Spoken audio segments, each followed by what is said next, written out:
When other adults find out that my dad is a single father of 3 girls, they shake their heads in admiration like, how does he do it? How does he ever manage that all by himself? The answer is Margot. She's been an organizer from the start, everything labeled and scheduled and arranged in neat, even rows. Margot is a good girl, and I guess Kitty and I have followed her lead. I've never cheated or gotten drunk or smoked a cigarette or even had a boyfriend. We tease Daddy and say how lucky he is that we're all so good, but the truth is we're the lucky ones. He's a really good dad, and he tries hard. He doesn't always understand us, but he tries, and that's the important thing. We 3 song girls have an unspoken pact to make life as easy as possible for Daddy. But then again, maybe it's not so unspoken, because how many times have I heard Margot say, "Shh, be quiet, Daddy's taking a nap before he has to go back to the hospital," or "Don't bother Daddy with that, do it yourself." I've asked Margot what she thinks it would have been like if Mommy hadn't died. Like, would we spend more time with our Korean side of the family, and not just on Thanksgiving and New Year's Day? Or, Margot doesn't see the point in wondering. This is our life. There's no use in asking what if. No one could ever give you the answers. I try, I really do, but it's hard for me to accept this way of thinking. I'm always wondering about the what ifs, about the road not taken. Daddy and Kitty come downstairs at the same time. Margot pours Daddy a cup of coffee, black, and I pour milk in Kitty's cereal bowl. I push it in front of her, and she turns her head away from me and gets a yogurt out of the fridge. She takes it into the living room to eat in front of the TV. So she's still mad. I'm going to go to Costco later today, so you girls make a list for whatever you need.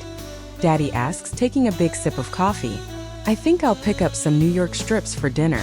We can grill out. Should I get one for Josh too? My head whips in Margot's direction. She opens her mouth and closes it. Then she says, "No, just get enough for the 4 of us, Daddy." I give her a reproving look, and she ignores me. I've never known Margot to chicken out before, but I suppose in matters of the heart, there's no predicting how a person will or won't behave. 3. So now it's the last days of summer and our last days with Margot. Maybe it's not altogether such a bad thing that she broke up with Josh. This way we have more time with just us sisters.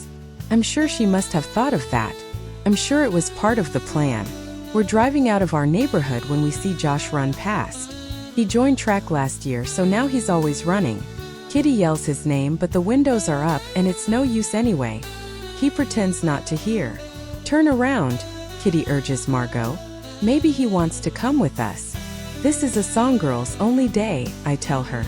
We spend the rest of the morning at Target, picking up last-minute things like Honey Nut Chex Mix for the flight and deodorant and hair ties.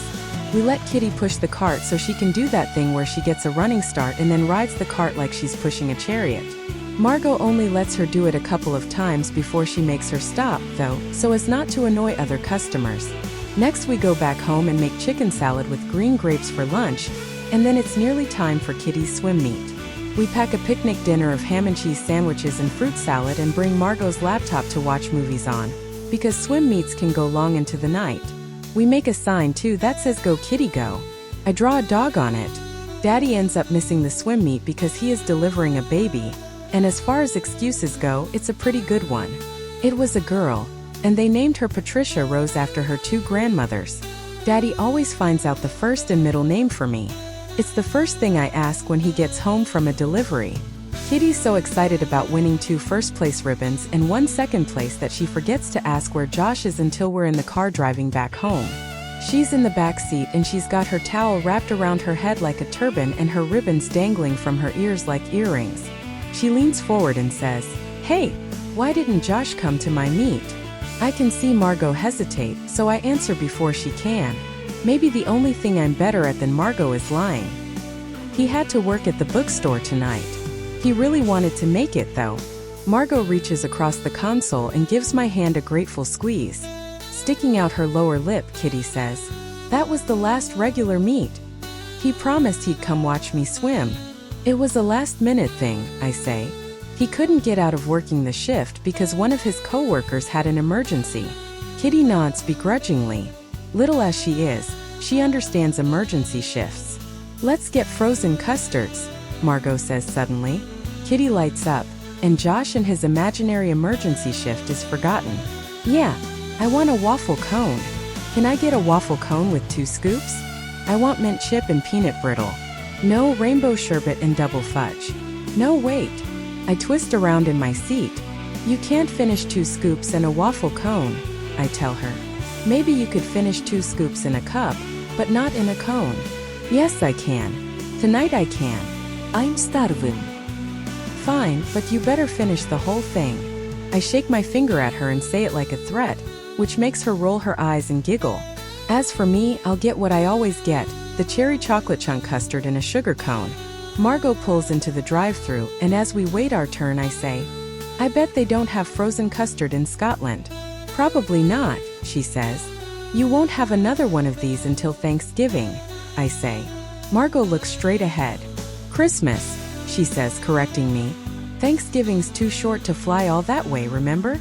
Thanksgiving's gonna suck. Kitty pouts. I'm silent. We've never had a Thanksgiving without Margot. She always does the turkey and the broccoli casserole and the creamed onions. I do the pies, pumpkin and pecan, and the mashed potatoes. Kitty is the taste tester and the table setter. I don't know how to roast a turkey. And both of our grandmothers will be there. And Nana, Daddy's mother, likes Margot best of all of us. She says Kitty drains her and I'm too dreamy-eyed.